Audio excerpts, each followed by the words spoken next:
Hi friends, మనము science and టెక్నాలజీలో launch vehicles చూసాము. దాని తర్వాత రిమోట్ సెన్సింగ్ శాటిలైట్స్ గురించి చూసాము.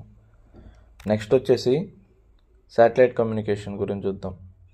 శాటిలైట్ కమ్యూనికేషన్ అంటే ఏంటంటే, ఇవి కమ్యూనికేషన్ పర్పస్కి యూజ్ చేస్తారు. మెయిన్గా వీటిని మనము టీవీస్కి వీటికి కమ్యూనికేషన్ పర్పస్కి వీటికి యూజ్ చేస్తాము. ఈ కమ్యూనికేషన్ శాటిలైట్స్ అనేది ఎక్కడ ప్లేస్ చేస్తారంటే జియో స్టేషనరీ ఆర్బిట్లో ప్లేస్ చేస్తారు. దీనికి డిఫరెంట్ టైప్స్ ఆఫ్ ట్రాన్స్పాండర్స్ ఉంటాయి. ఈ ట్రాన్స్పాండర్స్ అర్థం ఏంటంటే, ఇవి కమ్యూనికేషన్ పర్పస్కి యూజ్ చేస్తాయి. రిసీవింగ్కి మరియు ట్రాన్స్మిటింగ్ ఆఫ్ యాంటీనాకి ఈ ట్రాన్స్పాండర్ అనేది ఉపయోగపడుతుంది. సో ఈ ట్రాన్స్పాండర్ అనేది ఫ్రీక్వెన్సీని బట్టి different types of transponder bands అనేవి ఉన్నాయి. ఫస్ట్ వన్ వచ్చేసి ఎస్ బ్యాండ్.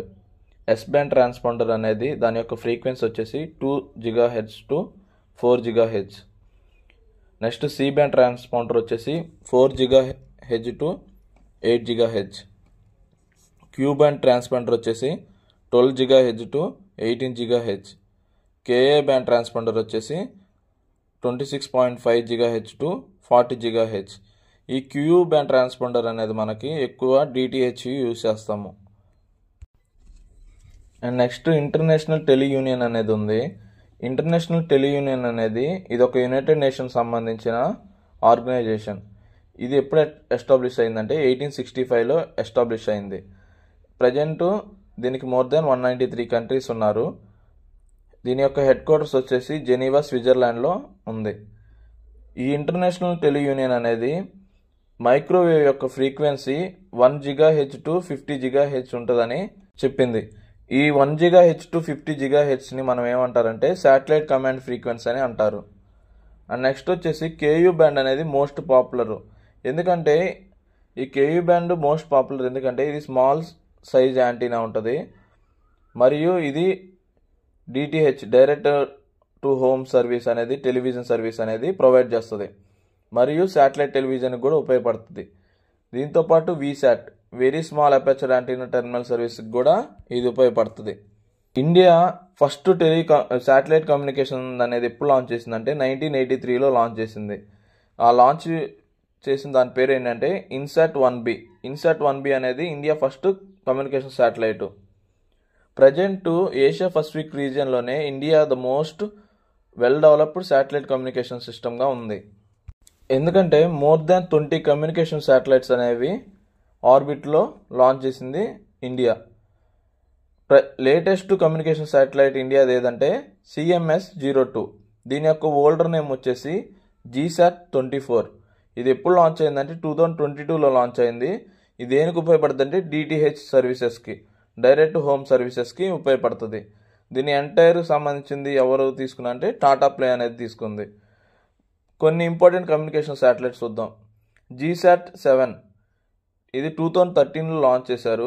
ఇది డిఫెన్స్ కమ్యూనికేషన్ శాటిలైట్ ఫర్ నేవీకి దీన్ని యూజ్ చేస్తున్నారు. దీనికి ఇంకో నేమ్ ఏందని పెట్టారంటే రుక్మిణి అని పెట్టారు. GSAT-7 యొక్క అదర్ నేమ్ ఏంటంటే రుక్మిణి. GSAT-7A ఉంది. ఇది 2018లో లాంచ్ చేశారు. ఇది ఎయిర్ ఫోర్స్కి యూజ్ చేస్తున్నారు. దీనికి నేమ్ కూడా యాంగ్రీ బర్డ్ అని పెట్టారు. నెక్స్ట్ GSAT-7B కన్స్ట్రక్షన్ జరుగుతుంది. అది ఇండియన్ ఆర్మీకి ఇవ్వాలని ఇండియా అనుకుంటున్నారు. నెక్స్ట్ వచ్చేసి GSAT-9. ఇది 2017లో లాంచ్ చేశారు.